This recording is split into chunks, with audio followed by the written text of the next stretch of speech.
नमस्कार स्टूडेंट्स।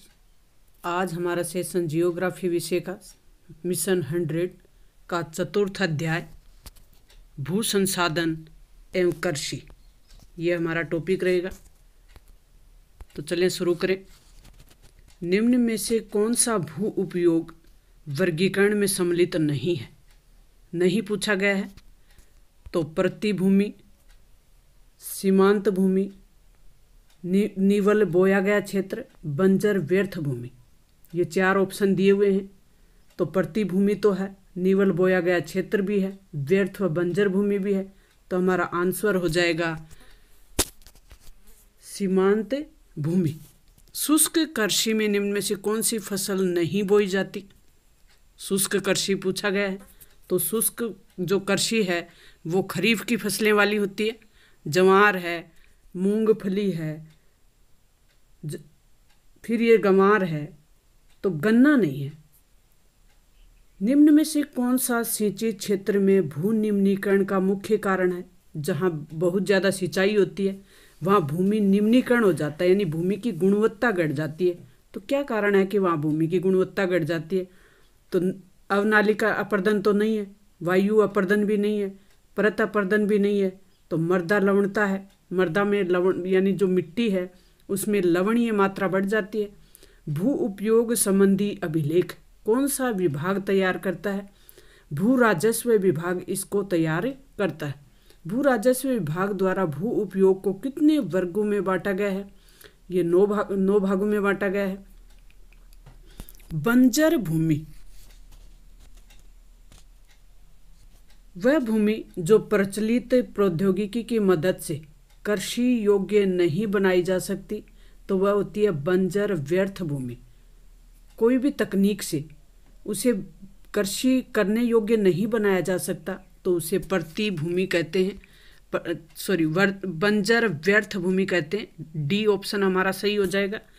वह भूमि जिस पर फसलें उगाई और काटी जाती वह कौन सी में आती है? निवल बोए गए क्षेत्र में आती है। काटी और बोई जाती है तो वह निवल बोए गए क्षेत्र में आएगी। निम्न में से कौन सी रबी की फसल है? वर्तमान में हमारे खेतों में जो खड़ी फसलें हैं वह रबी की फसल है। बाकी जो फसलें होंगी वो खरीफ की फसलें होंगी। तो इनमें से चावल है, ये खरीफ की फसल है। तो गन्ना है, कपास है, मक्का है, ये सब खरीफ की फसलें। तो हमारा ऑप्शन ब होगा। जो गेहूँ है वो रबी की फसल है। वर्तमान में जो खड़ी फसलें हैं गेहूँ, सरसों, चना, रायडा, ये सब फसलें हमारी रबी की फसलें। भारत में सर्वाधिक चाय उत्पादन करने वाला राज्य कौन सा है? दूसरा हमारा ऐसे भी पूछा जा सकता है कि भारत में सर्वप्रथम चाय की कृषि कौन से राज्य में प्रारंभ की गई? तो ये अपना असम होगा। गन्ना, चावल, कपास वर्ष दृष्टि से विश्व में स्थान है, यानी गन्ना, चावल या कपास की दृष्टि से भारत का विश्व में कौन सा स्थान है? तो भारत का इसमें दूसरा स्थान है। तो हमारा ब ऑप्शन सही हो जाएगा। लाल चना एवं पिंजन पीके के नाम से कौन सी फसल जानी जाती है? तो ये हर होती है, ये लाल चना पिंजन पी के नाम से जानी जाती है। अपना सी ऑप्शन सही हो जाएगा। निम्न में से कौन सी तिलहन फसल नहीं है? मूंगफली है, सरसों है, सूरजमुखी है, इन सब से तेल निकाला जाता है। तो ये जिनसे तेल निकाला जाता है वो तिलहन फसलें होती हैं। तो अब जो डी ऑप्शन हमारा है हर इससे तेल नहीं निकाला जाता, ये दलहन है, दाल है ये, तो ये दलहन फसल में आएगी। तो डी ऑप्शन सही हो जाएगा। शुष्क कृषि निम्न में से कौन सी फसल नहीं बोई जाती? ऊपर भी हमने शुष्क जो कृषि है उसके बारे में बात की थी। तो गन्ना है, ये शुष्क फसल में नहीं बोई जाती। नहीं पे ध्यान दे, क्योंकि जब हमें शुष्क कृषि शब्द दिखते ही हम समझ जाते हैं रागी है, ज्वार है, बाजरा है, तो हम पहले ही ऑप्शन पे निशान लगा देते हैं रागी। वो अपना उत्तर आ गया। नहीं, उत्तर नहीं आया है, इसमें नहीं पे ध्यान दे, नहीं पूछा गया है। तो हम लास्ट ऑप्शन तक चले। तो गन्ना डी जो ऑप्शन है वो हमारा सही हो जाएगा। गन्ने पे डी पे निशान लगाएं। निम्न में से कौन से देशों में गेहूं और चावल की अधिक उत्पादकता की किस्में विकसित की गई मैक्सिको और फिलीपींस देशों में। अरबिका, रोबस्ता और लिबेरिका, ये क्या है, किसकी किस्म है ये कॉफ़ी की किस्में हैं। अरेबिका, रोबस्ता और लिबेरिका। निम्न में से भारतीय कृषि की समस्या नहीं है, नहीं पूछा गया है। तो अनियमित मानसून समस्या है, भूमि सुधारों की कमी ये भी समस्या है, निम्न उत्पादकता ये भी समस्या है। तो जो हमारा ऑप्शन होगा वो हमारा सही हो जाएगा कि उच्च उत्पादकता भारतीय कृषि की समस्या नहीं है। ओस, अमन तथा बोरो संबंधित हैं किससे? चावल से। पश्चिमी बंगाल में बोए जाने वाले चावल के नाम है ओस, अमन और बोरो। दक्षिणी पश्चिमी मानसून के साथ बोई जाने वाली फसल ऋतु, दक्षिणी पश्चिमी मानसून जून जुलाई में आता है, तो उस समय खरीफ की फसल बोई जाएगी। तो हमारा ब जो ऑप्शन है वो सही हो जाएगा, खरीफ। भारत में कुल बोए गए क्षेत्र के कितने प्रतिशत भाग पर अनाज बोया जाता है? तो ये हमारा 54% भाग है, उस पर अनाज बोया जाता है, तो 54% सही हो जाएगा। अब हमारे रिक्त स्थानों की पूर्ति आएगी। भारत में सर्वाधिक उत्पादन उत्तम किस्म की कॉफ़ी का नाम है अरेबिका। चाय एक रोपण कृषि है। चाय निर्यातक देशों में भारत का स्थान विश्व में कौन सा है? दूसरा है। भारत का सर्वाधिक कॉफ़ी उत्पादक राज्य कर्नाटक है। यह हम ऐसे भी पूछा जा सकता है कि भारत में 2/3 से अधिक कॉफ़ी उत्पादन करने वाला राज्य कौन सा है? तो भी कर्नाटक है। तो सर्वाधिक कॉफ़ी उत्पादक राज्य या 2/3 से अधिक कॉफ़ी उत्पादक राज्य कर्नाटक है। ग्राम पंचायत या सरकार के स्वामित्व वाली भूमि को साझा संपत्ति कहते हैं। नेक्स्ट जो हमारा प्रश्न है वह भूमि जो 1 वर्ष या उससे कम समय तक कृषि रहित रह जाती है तो उसे वर्तमान प्रतिभूमि कहते हैं। सिर्फ 1 वर्ष, वह भूमि जो 1 वर्ष या उससे कम समय, तो वह वर्तमान प्रतिभूमि है। वह भूमि जो 1 वर्ष से अधिक लेकिन 5 वर्ष तक कम से कम कृषि रहित रहती, यानी उस पर किस खेती नहीं की जाती, तो वह होती है पुरातत्व कृषि भूमि। भारत में रबी की फसलें अक्टूबर नवंबर में बोई जाती हैं, जो वर्तमान में हमारे खेतों में खड़ी हैं। भारत में चावल की पश्चात गेहूं का दूसरा प्रमुख अनाज है, यानी खाद्य फसल। दूसरी जो प्रमुख खाद्य फसल है वो गेहूं है। पहली खाद्य फसल या प्रमुख अनाज है वो चावल है। कपास एक रेशेदार और उष्णकटिबंधीय पौधा है या कहीं फसल है। अति लघुत्रात्मक प्रश्न, इसमें जो हमारा कृषि गहनता की गणना का सूत्र लिखना है। कृषि गहनता का सूत्र होता है सकल बोया गया क्षेत्र बटा निवल बोया गया क्षेत्र गुणा 100। सकल बोए गए क्षेत्र में निवल बोए गए क्षेत्र का भाग दे दें और 100 से गुणा कर दें, तो हमारा कृषि गहनता निकल कर आ जाएगी। आर्द्रता के आधार पर कृषि कितने प्रकार की होती है? 2 प्रकार की, सिंचित कृषि और वर्षा निर्भर या बारानी कृषि। वर्षा निर्भर कृषि उपलब्ध आर्द्रता के आधार पर कितने भागों में बांटी गई है? 2 भागों में। शुष्क कृषि जो 75 सेंटीमीटर से कम में बोई जाती है वह शुष्क कृषि, और इससे अधिक वर्षा वाले क्षेत्रों में बोई जाती है तो वह आर्द्र कृषि। पश्चिमी बंगाल में चाय उत्पादन क्षेत्र कौन से हैं? दार्जिलिंग है, जलपाईगुड़ी है, कुछ बिहार है। ये पश्चिमी बंगाल के प्रमुख चाय उत्पादक क्षेत्र हैं। पश्चिमी बंगाल में चावल की कौन सी 3 फसलें हैं जो हमने ऊपर बात की? ओस, अमन और बोरो। नरमा क्या है?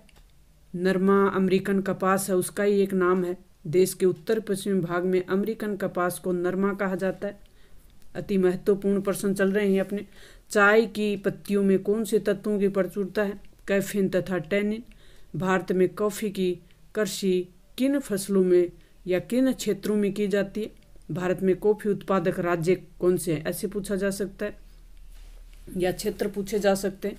तो कर्नाटक, केरल और तमिलनाडु के जो पश्चिमी घाट की आंध्र भूमि है उसमें कृषि की जाती है इसकी। देश के समस्त कॉफी उत्पादन का 2/3 से अधिक भाग कर्नाटक राज्य में होता है। जो ऊपर आपने प्रश्न आ चुका है। नेक्स्ट जो प्रश्न है अपना लघुत्रात्मक प्रश्न, साझा संपत्ति संसाधनों पे टिप्पणी करनी है।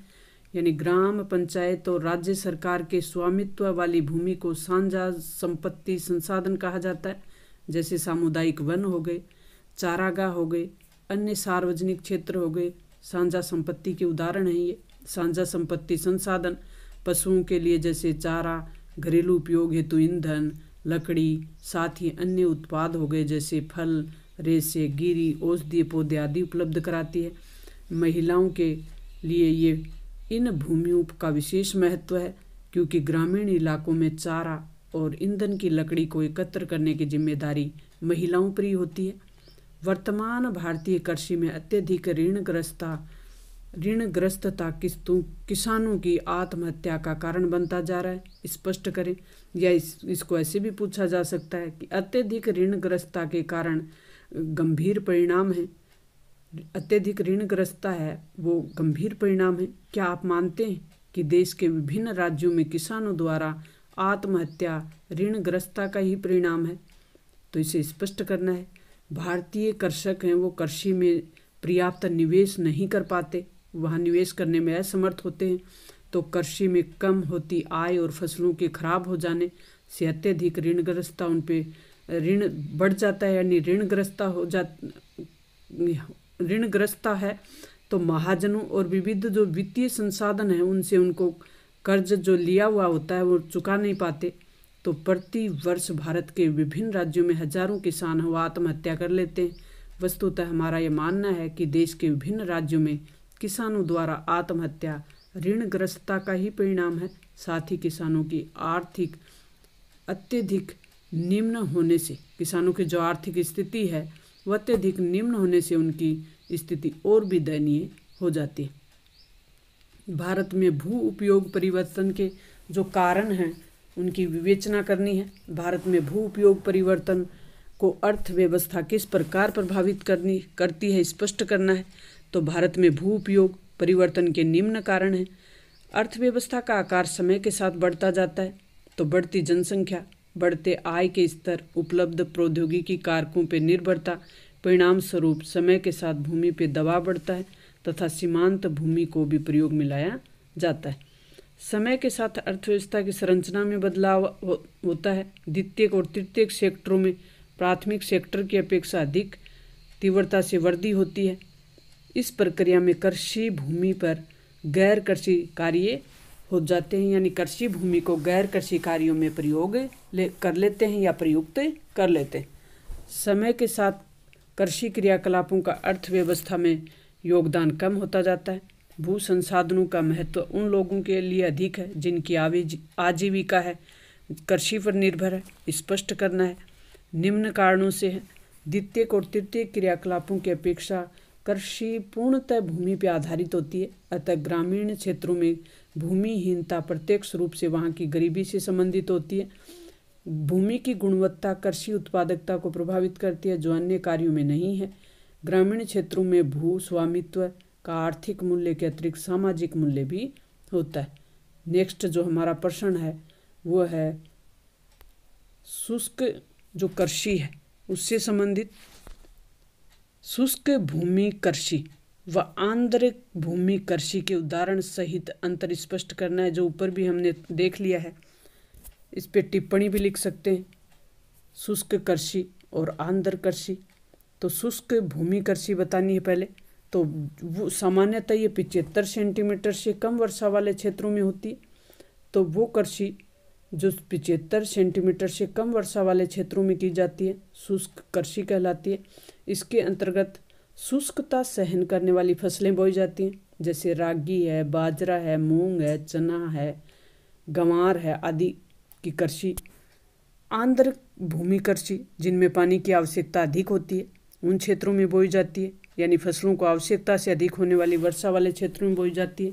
इनको सिंचाई की ज़्यादा आवश्यकता होती है तो इन्हें आर्द्र कृषि भूमि कहते हैं। इसमें चावल, जूट, गन्ना ये अधिक जल आवश्यकता वाली फसलें हैं। बंजर भूमि तथा कृषि योग्य व्यर्थ भूमि में अंतर स्पष्ट करना है। ये भी अति महत्वपूर्ण प्रश्न चल रहे हैं अपने। बंजर भूमि जो मरुस्थली, रेतीली, पथरीली भूमि भूभाग जहाँ जल और वायु अपर्दन के कारण भूमि है वो व्यर्थ हो जाती है, बेकार हो जाती है, जिसे वर्तमान में प्रचलित जो प्रौद्योगिकी है, तकनीक है, उसकी मदद से भी उसे कृषि योग्य नहीं बनाया जा सकता, तो उसे बंजर भूमि। जबकि वह भूमि जो विगत 5 वर्ष या अधिक समय तक प्रति कृषि रहित है और जिसे किसी कृषि उदार तकनीक के माध्यम से कृषि योग्य बनाया जा सकता है, तो उसे कृषि योग्य व्यर्थ भूमि कहते हैं। दोनों में अंतर स्पष्ट कर लिया हमने। निवल बोया गया क्षेत्र तथा सकल बोए गए क्षेत्र में अंतर स्पष्ट करना है। तो वह भूमि जिस पर सिर्फ एक बार फसल उगाई और काटी जाती है, तो उसे निवल बोई गई भूमि कहते हैं। जबकि एक कृषि वर्ष में भिन्न फसलों के अंतर्गत बोया गया कुल क्षेत्रफल होता है, वो सकल बोया गया क्षेत्र कहलाता है। मानसून पर निर्भरता भारतीय कृषि की एक अहम समस्या है। कैसे बतानी है? अनियमित मानसून भारतीय कृषि की एक प्रमुख समस्या है, स्पष्ट करें। इसी में अथवा का जो प्रश्न है वह भारतीय कृषि को मानसून आधारित कहा जाता है या मानसून का जुआ कहा जाता है, तो इसे भी स्पष्ट करें। भारतीय कृषि को मानसून का जुआ क्यों कहा जाता है? प्रश्न ऐसे भी पूछा जा सकता है। तो भारत में कुल कृषि क्षेत्र का लगभग 2/3 भाग, 2/3 जो भाग है वो भाग फसलों के उत्पादन के लिए प्रत्यक्ष रूप से मानसून पर निर्भर रहता है। भारत में दक्षिण पश्चिम मानसूनी हवाओं से होने वाली वर्षा अनियमित होने के साथ साथ अनिश्चित भी होती है। जहां अनियमित मानसून से एक और राजस्थान तथा अन्य क्षेत्रों में होने वाली न्यून वर्षा अत्यधिक अविश्वसनीय है, वहीं दूसरी ओर भारत के अधिक वर्षा वाले क्षेत्रों में प्राप्त होने वाली वर्षा में भी काफ़ी उतार चढ़ाव देखा जाता है, जिसके कारण ऐसे क्षेत्र कभी बाढ़ग्रस्त तो कभी सूखाग्रस्त हो जाते हैं। तो कभी बाढ़ आ जाती है इन क्षेत्रों में, तो कभी सूखा पड़ जाता है। सूखा और बाढ़ दोनों के प्रकोप से कृषि की जो फसलें हैं, फसलों को गंभीर हानि हो जाती है।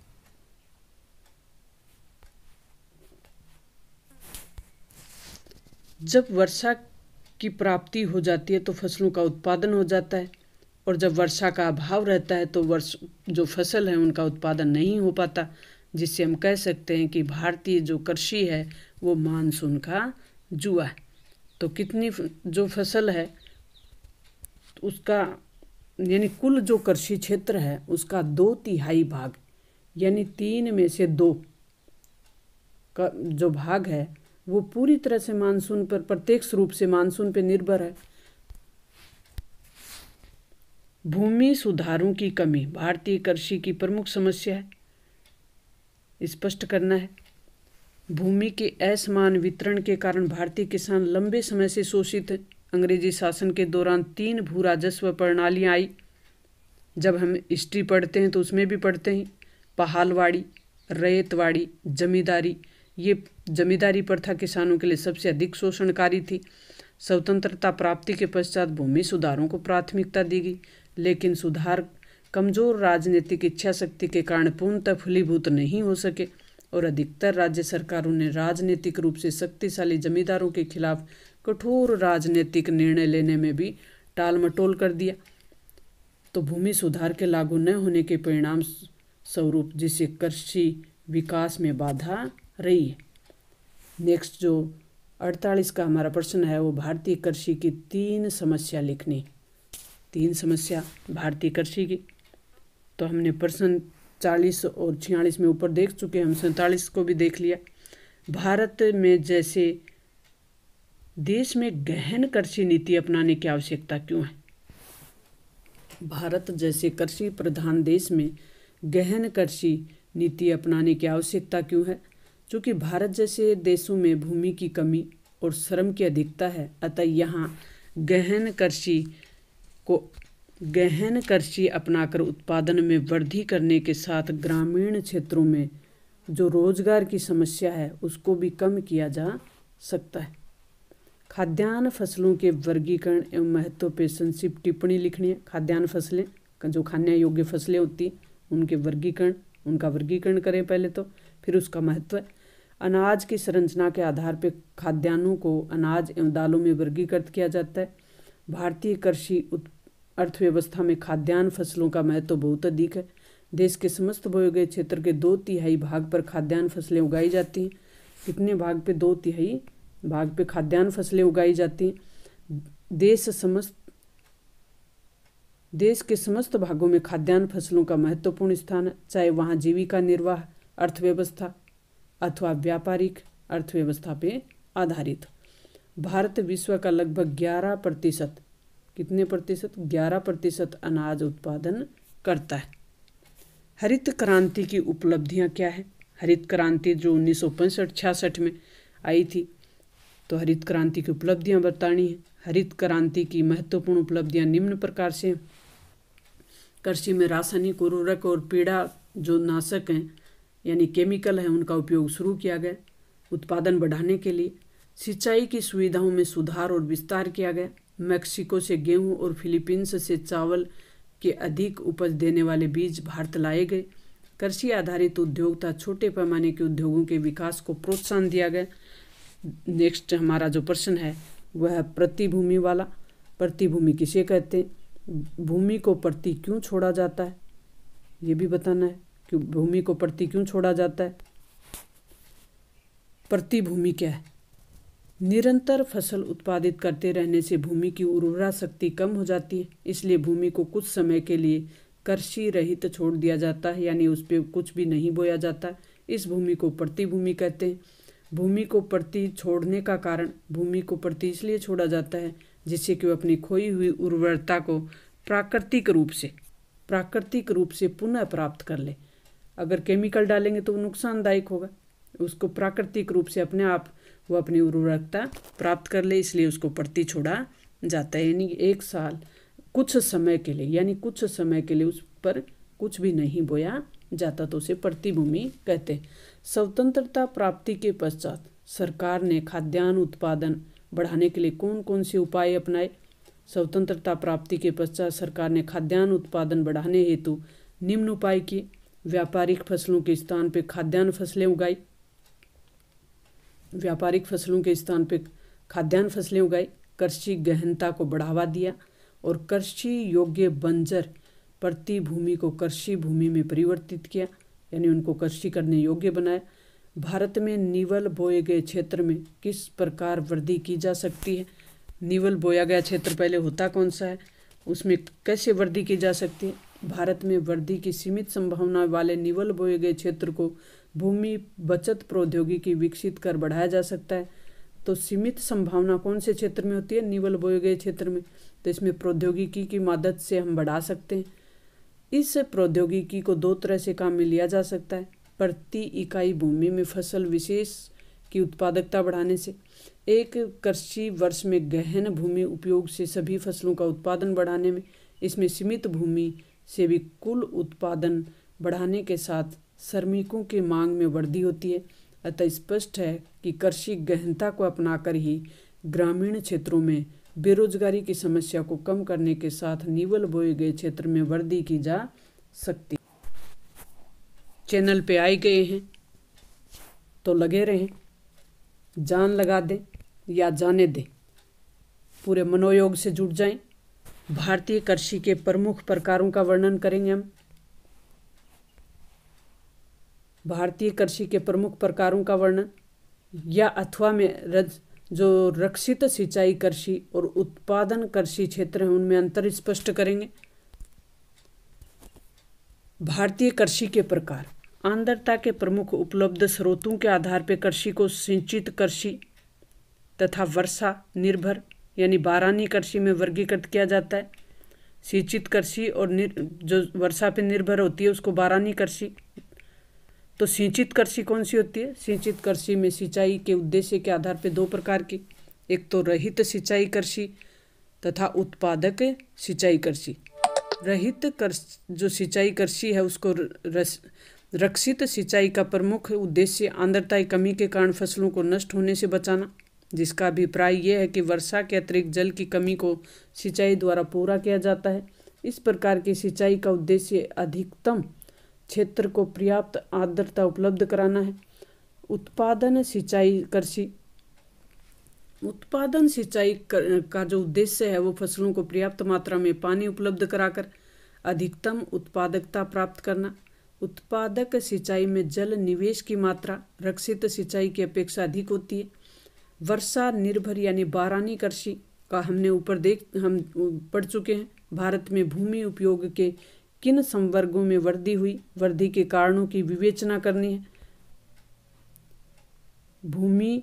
भू उपयोग के किन संसाधनों में या संवर्गों में वृद्धि के कारणों की विवेचना करनी है।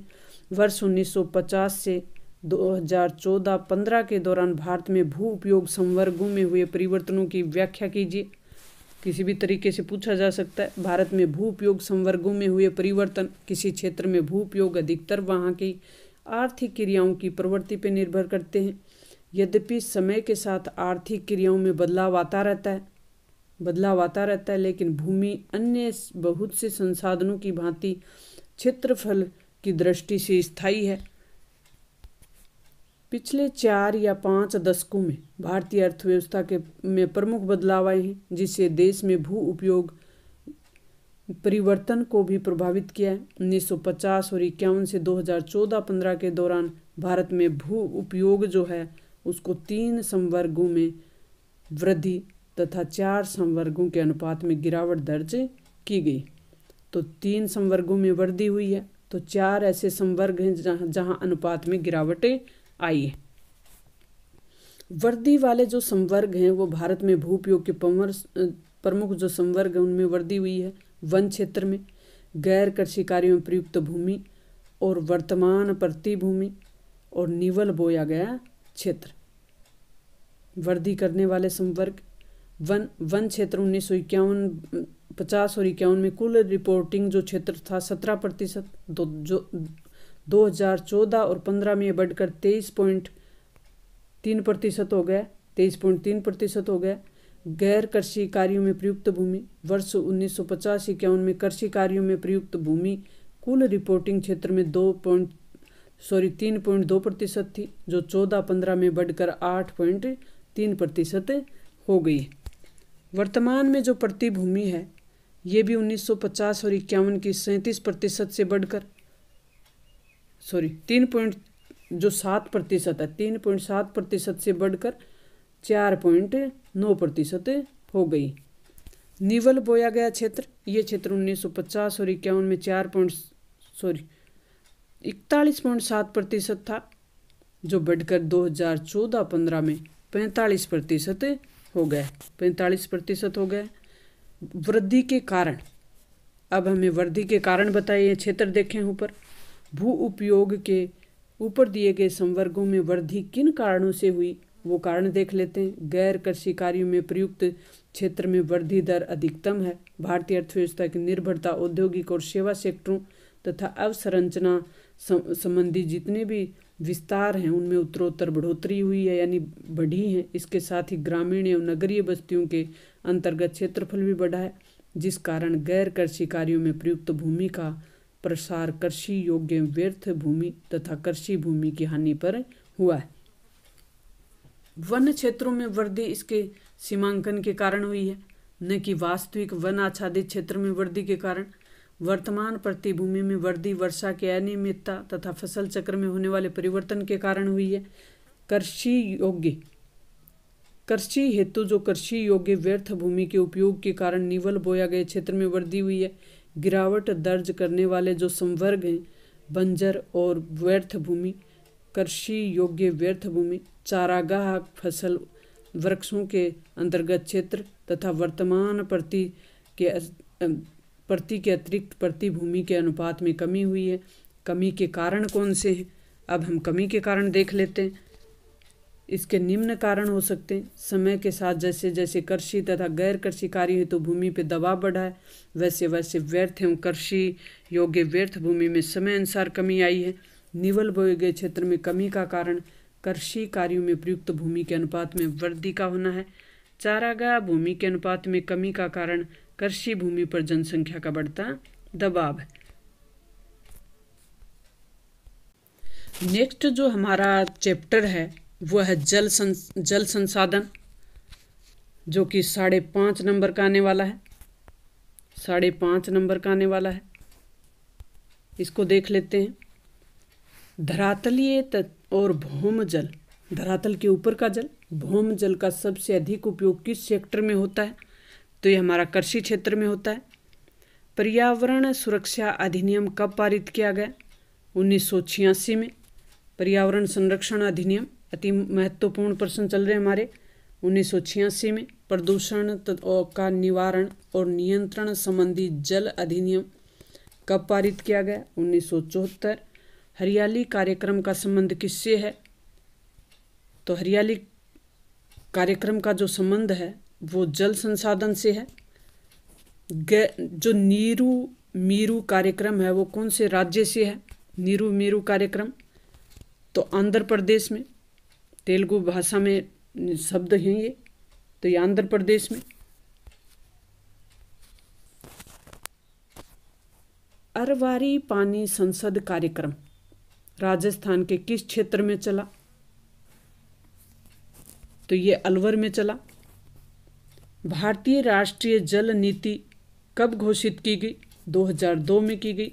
जल क्रांति अभियान कब प्रारंभ किया गया? जल के लिए क्रांति अभियान कब प्रारंभ किया गया? तो ये 2015 और 16 में शुरू किया गया। भौम जल के अत्यधिक उपयोग के कारण राजस्थान और महाराष्ट्र में भूमिगत जो जल है उसमें किस तत्व का संकेंद्रण है वो बढ़ गया? किस तत्व की मात्रा बढ़ गई? संकेंद्रण मतलब मात्रा बढ़ गई, तो इसमें फ्लोराइड की मात्रा बढ़ गई। दूसरा जो नेक्स्ट हमारा प्रश्न है वो है निम्नलिखित में से जल किस प्रकार का संसाधन है? तो अजैव संसाधन है या अनवीनीकरण संसाधन है या जैव संसाधन है या चक्रीय संसाधन है? तो जल हमारा चक्रीय संसाधन है, क्योंकि जल को हम वर्षा जल संग्रह द्वारा बढ़ा सकते हैं। निम्नलिखित या भूमि में रिसाव द्वारा भी जल बढ़ा जा सकता है। निम्नलिखित दक्षिणी भारतीय राज्य में किस राज्य में भौम जल उपयोग उसके कुल भौम जल संभाव्य से ज़्यादा है? तो यह तमिलनाडु है। दक्षिणी भारतीय राज्य की पूछी गई है, तो दक्षिण भारतीय राज्य तमिलनाडु। महाराष्ट्र में गांव है पूरे देश में जल संभर विकास का एक उदाहरण है। कौन सा गांव है वो? रोले गांव सिद्धि, जिला अहमदनगर में। रोले गांव सिद्धि पूरा एक ऐसा गांव है जो जल संभर विकास का उदाहरण पेश करता है पूरे देश के सामने। रोलेगंज सिद्धि। कृषि में जल का उपयोग मुख्य रूप से सिंचाई। अरवारी पानी संसद और नीरू मीरू कार्यक्रम का संबंध ऊपर हमने देखा, ये जल संरक्षण से संबंधित हैं, तो जल संसाधन से संबंधित हैं। हरियाली केंद्र सरकार द्वारा परिवर्तित जल संभर विकास कार्यक्रम, हरियाली वैसे लग रहा है जैसे पेड़ पौधों से संबंधित हो, लेकिन ये भी जल संभर यानी जल संरक्षण से संबंधित। कुंड अथवा टांका क्या है? राजस्थान में वर्षा जल संग्रह का एक ढांचा बना होता है जिसे कुंड या टांका कहा जाता है। ये हम सबके घरों में होता है। बहुत सरल प्रश्न है अपना। जल क्रांति अभियान जो 15-16 में चला उसका उद्देश्य क्या है? जल क्रांति अभियान कब शुरू हुआ? 2015-16 में। इसका उद्देश्य क्या है? जल क्रांति अभियान का उद्देश्य भारत सरकार द्वारा प्रारंभ किया गया। इसका मुख्य उद्देश्य है कि प्रति व्यक्ति जल की जो उपलब्धता है वो सुनिश्चित करना, यानी प्रत्येक व्यक्ति को जल उपलब्ध हो। भारत में सिंचाई के प्रमुख साधनों के नाम लिखने। नलकूप हैं, कुएं हैं, तालाब हैं, नहरें हैं, ये हमारे जल संसाधन के स्रोत हैं।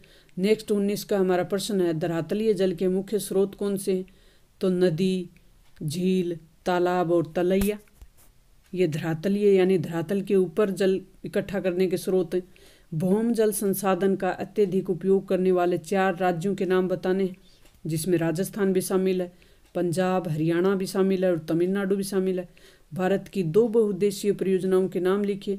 भाखड़ा नांगल परियोजना और हीराकुंड परियोजना, ये दोनों बहुउद्देशीय परियोजना यानी कई उद्देश्यों को पूरा करने वाली योजना है। भारत की 2 सबसे अधिक प्रदूषित नदियों के नाम लिखने।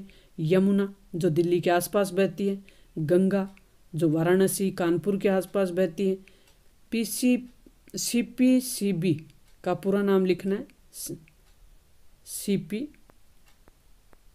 और CB इसका पूरा नाम लिखना है। तो इसका पूरा नाम है केंद्रीय प्रदूषण नियंत्रण बोर्ड। केंद्रीय प्रदूषण नियंत्रण बोर्ड। प्रायद्वीपीय पठारी भाग में सबसे महत्वपूर्ण सिंचाई का स्रोत कौन सा है? प्रायद्वीपीय भारत, दक्षिणी भारत को प्रायद्वीपीय भारत कहते हैं। तो यहाँ तालाब बनाए जाते हैं, सिंचाई का महत्वपूर्ण स्रोत है वहाँ तालाब। पंजाब, हरियाणा और तमिलनाडु राज्य में सबसे अधिक भूमि जल जो निकास है उसके लिए कौन से कारक उत्तरदायी हैं? दूसरा अथवा में ऐसे भी आ सकता है कि पंजाब, हरियाणा और तमिलनाडु में सबसे अधिक भूमि जल विकास के लिए कौन से कारक उत्तरदायी हैं? तो ये हम 5 नंबर पक्के करने जा रहे हैं। अति महत्वपूर्ण प्रश्न चल रहे हैं हमारे। पंजाब, हरियाणा राज्य है, इनमें कुल बोए गए क्षेत्रफल का अधिकांश भाग है वो सिंचाई से ही होता है यानी सिंचित है, जबकि तमिलनाडु राज्य में भी यही स्थिति है। उक्त राज्यों में गेहूं और चावल की फसल बोई जाती है। तो ये दोनों वो फसलें हैं जिनके लिए सिंचाई की अधिक आवश्यकता होती है, अधिक जल चाहिए, अधिक पानी की आवश्यकता होती है। तो उक्त राज्यों में गेहूं और चावल की कृषि के लिए पर्याप्त सिंचाई उपलब्ध कराई जाती है। इन राज्यों में हरित क्रांति के प्रभाव के कारण भी भूमि जल का जो उपयोग है वो ज़्यादा हुआ, अतः सिंचाई उक्त राज्यों में भूमि जल के सर्वाधिक विकास या विकास नहीं है, निकास के लिए यानी पानी ज़्यादा निकाला जाता है तो उत्तरदायी कारक है। नेक्स्ट 26 का हमारा प्रश्न है वो है, ये कहा जाता है कि भारत में जल संसाधन है उनमें तेजी से कमी आ रही है। जल संसाधनों की कमी के लिए उत्तरदायी कारक कौन से हैं? तो निम्नलिखित कारक हैं। जनसंख्या में तीव्र वृद्धि हो रही है, बढ़ता घरेलू उपयोग, घर के कार्यों में ज़्यादा उपयोग हो रहा है, औद्योगिक क्षेत्रों में जल संसाधनों का अत्यधिक उपयोग, सिंचाई की आवश्यकता और जल प्रदूषण, ये सब कारक हैं। नेक्स्ट जो हमारा प्रश्न है 27, प्रदूषित जल, गंदे पानी के उपयोग के क्या प्रभाव हो सकते हैं? ऐसे जल उपयोग से कई प्रकार की महामारी या रोग पैदा हो सकते हैं, जैसे आंत का रोग, आंत्रशोथ, पीलिया जैसे लीवर का रोग हो जाता है, हैजा, टाइफाइड आदि उत्पन्न हो सकते हैं। ये पानी से होने वाली बीमारियां हैं। देश में कुल उपयोग किए गए जल में कृषि क्षेत्र का हिस्सा कम होने की संभावना क्या है?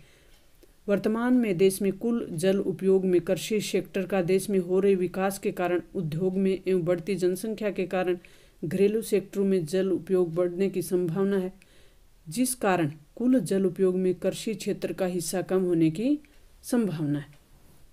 भारत में लैगून और पश्य जल कहाँ पाए जाते हैं? इसके कोई 2 उपयोग बताने। भारत में लैगून और पश्य जल है, ये कहाँ पाए जाते हैं? इसके 2 उपयोग बताने। दूसरा जो हमारा नेक्स्ट अथवा में है, भारत में मिलने वाले लैगून और पश्य झील है उसके महत्व पे टिप्पणी लिखनी है। पश्चिम में कच्छ का रण है, रण से लेकर यानी पश्चिम में कच्छ के रण से लेकर पूर्व में स्थित गंगा ब्रह्मपुत्र डेल्टा तथा भारत की जो तट रेखा है वो 7000 किलोमीटर लंबाई रखती है। केरल, उड़ीसा और पश्चिमी बंगाल के सागरीय तट बहुत ही कटी फटी अवस्था में है, इसी कारण वहाँ बहुत सी लैगून या पश्य झीलों का निर्माण हो जाता है। लैगून झीलों का निर्माण हो जाता है, पश्य झीलों का निर्माण हो जाता है। यद्यपि इन झीलों में खारा जल होता है, लेकिन इसका उपयोग मछली पालन के अलावा चावल की कुछ निश्चित किस्म है वो बोई जा सकती है, नारियल आदि की सिंचाई की जा सकती है। कुछ राज्यों में भूमि जल संसाधन के अत्यधिक उपयोग के क्या दुष्परिणाम उभर कर सामने आए बताना है। कुछ राज्यों में भूमि जल संसाधन के यानी भूमि का जल है उसको ज़्यादा निकाला जाता है तो उसका उपयोग ज़्यादा है, तो इसका स्तर नीचा हो गया है। राजस्थान एवं महाराष्ट्र राज्यों में भूमिगत जल के अत्यधिक उपयोग से भूमिगत जल में फ्लोराइड का संकेंद्रण बढ़ गया है। ये हमने ऊपर भी देखा कि किस केमिकल का जो की मात्रा है वो बढ़ गई है, फ्लोराइड की मात्रा बढ़ गई है। पश्चिमी बंगाल एवं बिहार के कुछ राज्यों में संख्या के संकेंद्रण में भी वृद्धि हो गई है। जल के पुनः चक्रण और पुनः उपयोग को समझाएं। जल के पुनः चक्रण और पुनः उपयोग के द्वारा भी अलवणीय जल की उपलब्धता को सुधारा जा सकता है। सामान्यतः कम गुणवत्ता के जल का उपयोग जैसे शोधित अपशिष्ट जल, नगरीय क्षेत्रों में स्नान और बर्तन धोने में प्रयुक्त जल तथा वाहनों को धोने के लिए प्रयुक्त जल आदि का उपयोग उद्योगों के शीतलन और अग्निशमन के लिए करके बागवानी आदि कार्यों के लिए किया जा सकता है। इससे अच्छी गुणवत्ता वाले जल का उपयोग, अच्छी जो गुणवत्ता वाला जल है उसको पीने के उद्देश्य से संरक्षित किया जा सकता है। भारत के कृषि क्षेत्र में सिंचाई हेतु जल की आवश्यकता का उद्देश्य लिखना है। भारत की जो आवश्यकता है उसके निम्न कारण है।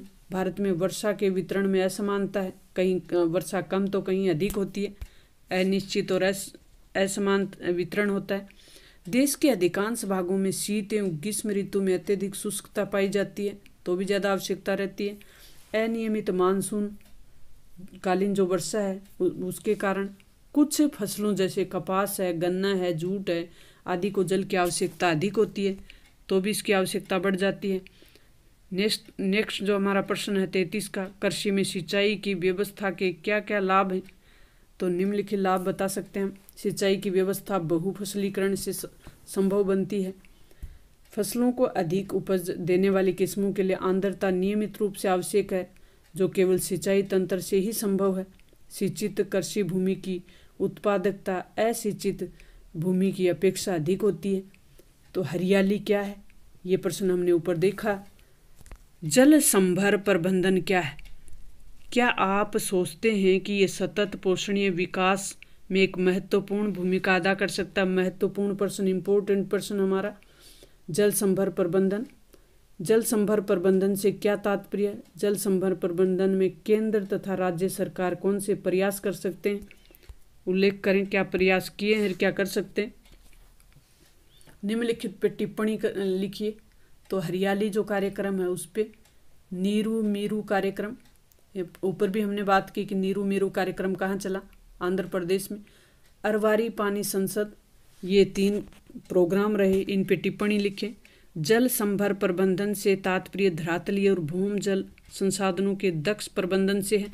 धरातल के ऊपर जो स्रोत हैं उनको भी और भूमि के नीचे जो जल है उसको का वो जो संसाधन है उन दोनों का ही दक्ष प्रबंधन यानी एक कुशल प्रबंधन होना चाहिए। इसके अंतर्गत बहते जल को रोकना, जैसे अंतःसरवण तालाब, पुनर्भरण, कुओं आदि के द्वारा भूमि जल का संचय और पुनर्भरण किया जा सकता है। उद्देश्य जल संसाधनों का संरक्षण करके प्राकृतिक संसाधनों और समाज के बीच जो संतुलन है उसे लाना। सतत पोषणीय विकास में जल संभर प्रबंधन की भूमिका, पहले तो हमें ये पता होना चाहिए सतत पोषणीय विकास क्या है। ये एक ऐसा विकास है जो भावी पीढ़ी को ध्यान में रख कर किया जाता है, तो जिसमें भविष्य में आने वाली पीढ़ियों की आवश्यकता पूर्ति को प्रभावित किए बिना अपनी आवश्यकताओं को हम पूरा कर सकें, तो सतत पोषणीय विकास होता है। चूँकि जल संभर प्रबंधन जल का उचित प्रबंधन है, जिसमें अनावश्यक रूप से बहते जल को विभिन्न विधियों से हम संचित कर सकते हैं, संरक्षित कर सकते हैं, बचा सकते हैं। अतः सतत पोषणीय विकास के अनुसार प्राकृतिक संसाधनों के उपयोग की दर इनके नवीनीकरण की दर से अधिक होनी चाहिए। अतः जल संभर प्रबंधन सतत पोषणीय विकास में महत्वपूर्ण भूमिका अदा करता है। इस हेतु केंद्र और राज्य सरकारों ने देश में बहुत से जल संभर प्रबंधन के विकास कार्यक्रम चलाए हैं। तो ये हरियाली परियोजना है, यह हमारी जल संभर प्रबंधन का एक प्रमुख प्रोग्राम है। ये केंद्र सरकार द्वारा संचालित है। ग्रामीण जनसंख्या को पीने, सिंचाई, मछली पालने यानी मत्स्य पालन और वन रोपण के लिए जन संरक्षण के योग्य बनाना। परियोजना लोगों के सहयोग से ग्राम पंचायतों द्वारा चलाई जा रही है। नीरू मीरू कार्यक्रम आंध्र प्रदेश में है। अरवरी पानी संसद कार्यक्रम अलवर राजस्थान में चलाया जा रहा है। तो वर्षा जल संग्रहण क्या है? वर्षा जल संग्रहण के विभिन्न लाभों का उल्लेख करते हुए संग्रहण की विभिन्न विधियों का उल्लेख करना है।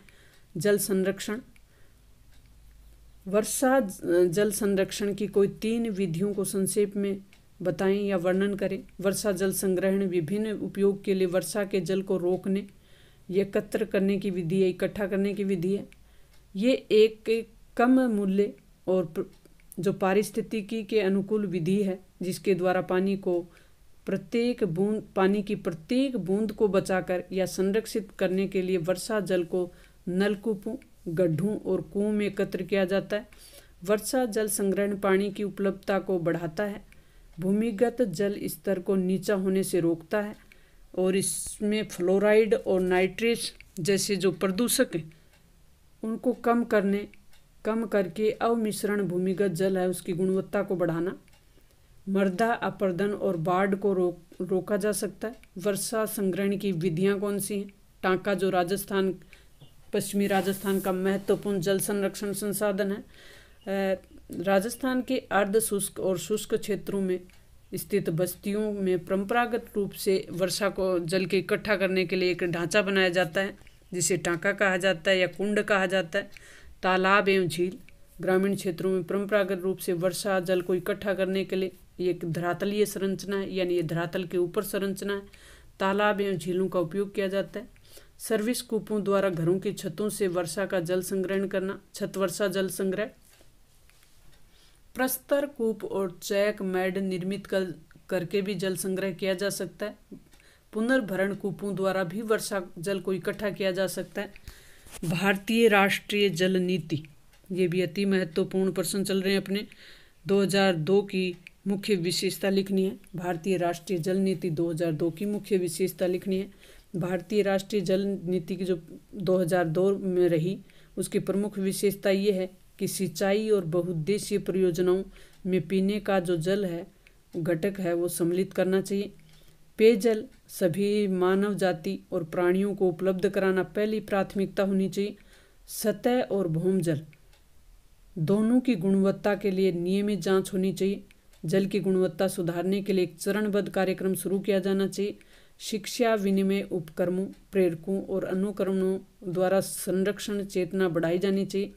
दुर्लभ संसाधन के रूप में जल के लिए जागरूकता विकसित की जानी चाहिए। तो ये हमारी जल नीति 2002 में उसके लिए उसकी मुख्य विशेषताएं हैं। तो ऐसे भी पूछा जा सकता है कि राष्ट्रीय जल नीति कब जारी की गई, कब बनाई गई? 2002 में बनाई गई। जल क्रांति अभियान, ये भी मोस्ट इम्पोर्टेंट प्रश्न है। जल क्रांति अभियान, जल क्रांति अभियान भारत सरकार द्वारा कब चलाया गया? 2015-16 में, जिसका मुख्य उद्देश्य देश में प्रति व्यक्ति जल की उपलब्धता को सुनिश्चित करना। जल क्रांति अभियान का लक्ष्य स्थानीय निकायों और सहकारी संगठनों, नागरिकों को सम्मिलित करके इस अभियान के उद्देश्य के बारे में जागरूकता फैलाना। जल क्रांति अभियान के अंतर्गत निम्नलिखित गतिविधि प्रस्तावित हैं। जल ग्राम यानी जल ग्राम बनाने के लिए देश के 672 जिले, कितने जिले?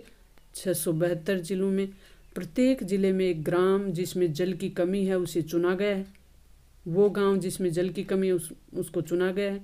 जल ग्राम प्रोग्राम में भारत के विभिन्न भागों में 1000 हेक्टेयर मॉडल कमांड क्षेत्र की पहचान की गई है। प्रदूषण को कम करने के लिए जल संरक्षण और कृत्रिम पुनर्भरण, भूमिगत जल प्रदूषण को कम करना, ये आदि हमारे प्रोग्राम थे।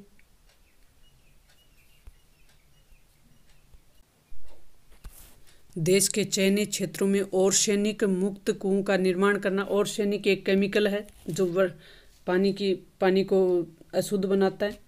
लोगों में जागरूकता फैलाने के लिए रेडियो है, टीवी है, प्रिंट मीडिया, पोस्टर प्रतियोगिता आदि जो संचार के माध्यम हैं उनका उपयोग करें। जल क्रांति अभियान द्वारा खाद्य सुरक्षा और आजीविका प्रदान की जाए। नेक्स्ट जो हमारा प्रश्न है वह है जल संसाधनों के ह्रास का सामाजिक द्वंद्व और विवादों को जन्म देते हैं। इसे उपयुक्त उदाहरणों सहित समझाइए।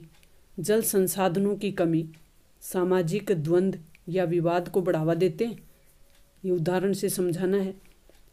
जल एक प्राकृतिक और नवीनीकरण संसाधन होने के साथ साथ किसी भी क्षेत्र के आर्थिक विकास में एक महत्वपूर्ण सहयोगी है। जल संसाधनों के अत्यधिक उपयोग के कारण दिन प्रतिदिन इसमें कमी आती रही है। वहीं दूसरी ओर उपलब्ध जो जल संसाधन हैं, औद्योगिक, कृषि, घरेलू जो निष्करण हैं उनसे मिलने से प्रदूषित होते जाते हैं।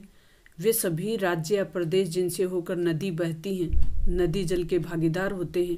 परिणाम स्वरूप इनके आवंटन और नियंत्रण को लेकर कई प्रकार के विवाद उत्पन्न हो गए हैं, जिस कारण वृहत स्तर पर जल के उपयोग में समस्याएं उत्पन्न हो गई। वर्तमान में अंतर्राष्ट्रीय और अंतर्राज्यीय स्तर पर जल संसाधनों को लेकर तनाव और विवाद की स्थिति पैदा हो गई है।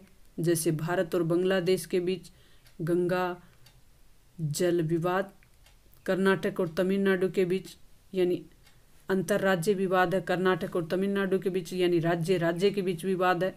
कावेरी नदी जल विवाद, महाराष्ट्र, मध्य प्रदेश और गुजरात के मध्य नर्मदा जल विवाद, पंजाब, हरियाणा और हिमाचल प्रदेश है इनके बीच सतलज यमुना लिंक नहर विवाद, भारत और पाकिस्तान के मध्य ये अंतर्राष्ट्रीय जल विवाद है, भारत और पाकिस्तान के मध्य सिंधु नदी जल विवाद। ये प्रमुख विवाद रहे। जल प्रदूषण से क्या तात्पर्य? भारत में जल प्रदूषण की समस्या के निवारण के लिए सरकारी प्रयास कौन से किए गए, वर्णन करना है। जल प्रदूषण, प्राकृतिक जल में बाह्य पदार्थ जैसे सूक्ष्म जीव, रासायनिक पदार्थ, औद्योगिक अपशिष्ट, घरेलू अपशिष्ट ये मिल जाते हैं तो जल में कई गुना जल की गुणवत्ता है वो कम हो जाती है और जल प्रदूषण बढ़ जाता है। देश में उपलब्ध जल संसाधनों का तेजी से निम्नीकरण हो रहा है, यानी गुणवत्ता घट रही है। निम्नीकरण होना मतलब गुणवत्ता घटना। देश के मुख्य नदियों में प्राय पहाड़ी क्षेत्रों में पाई जाती हैं। अधिकांश जो नदियां हैं वो पहाड़ी क्षेत्रों से निकलती हैं। मैदानी भागों में नदियों के जल में जो कृषि कार्यों में प्रयोग किए जाते हैं वो उर्वरक, कीटनाशक और घरेलू अपशिष्ट, उसमें ठोस अपशिष्ट भी शामिल होते हैं। उद्योगों से निकलने वाले बहिस्त्राव यानी उद्योगों से निकलने वाले केमिकल भी उसमें मिल जाते हैं। तो केंद्रीय प्रदूषण नियंत्रण बोर्ड CPCB और राज्य प्रदूषण नियंत्रण बोर्ड SPC के अनुसार जैव जैविक प्रदूषण नदियों में प्रदूषण का मुख्य कारण है। भारत में जल प्रदूषण की समस्या के निवारण संबंधी उपाय कौन से किए गए हैं? जल अधिनियम पारित किया गया 1974 में। इसका नाम है प्रदूषण निवारण और नियंत्रण अधिनियम। पर्यावरण सुरक्षा अधिनियम 1986, जल उपक्रम अधिनियम 1977। यद्यपि इनका निर्माण जल प्रदूषण को कम करने के उद्देश्य से किया गया था, परंतु इनको देश में प्रभावशाली ढंग से क्रियान्वित नहीं किया गया। तो इस कारण से देश में प्रभावपूर्ण ढंग से क्रियान्वित नहीं होने के कारण इनके जो परिणाम हैं वो सीमित रहे। अतः वर्तमान में जल के महत्व और जल प्रदूषण के प्रभावों के बारे में लोगों को जागरूक करने की पहली आवश्यकता है कि लोगों को जागरूक किया जाए। जन जागरूकता और इसकी भागीदारी से ही कृषिगत कार्यों और घरेलू और औद्योगिक जो अपशिष्ट हैं वो नदी और जल स्रोतों में मिलते हैं तो उनमें कमी लाई जा सकती है, उनके प्रसार में कमी लाई जा सकती है। तो हमने पढ़ा कि भारत में जल प्रदूषण की समस्या के निवारण के कौन से उपाय किए गए हैं। यह अधिनियम तो पारित कर दिए, लेकिन जन जागरूकता नहीं होने के कारण प्रभावशाली ढंग से इनको लागू नहीं किया गया। तो जान लगा दें या जाने दें, पूरे मनोयोग से हमने वीडियो को आप हमें इंस्टाग्राम, टेलीग्राम एवं फेसबुक पर फॉलो कर सकते हैं। डिस्क्रिप्शन बॉक्स में इसका लिंक डाला हुआ है। इससे पहले डाले गए वीडियो का लिंक आपको डिस्क्रिप्शन बॉक्स में मिल जाएगा।